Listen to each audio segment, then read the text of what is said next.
सर्वांचं पूर्ण आयुष्य हे अतिशय संघर्षामध्ये झालं.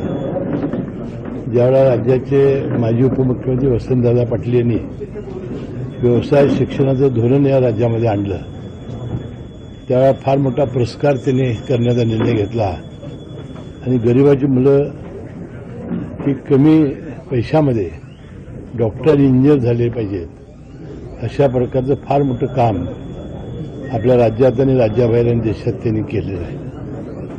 आणि या शिक्षण क्षेत्रामध्ये अतिशय मोठं काम त्यांनी उभं करण्याचा प्रयत्न केला. ते विधिमंडळाचे सदस्य होते, बिहार आणि त्रिपुरा या राज्याचे ते राज्यपाल होते. अतिशय धाडसी, अतिशय संघर्ष करणारा अशी त्यांची एक प्रतिमा होती.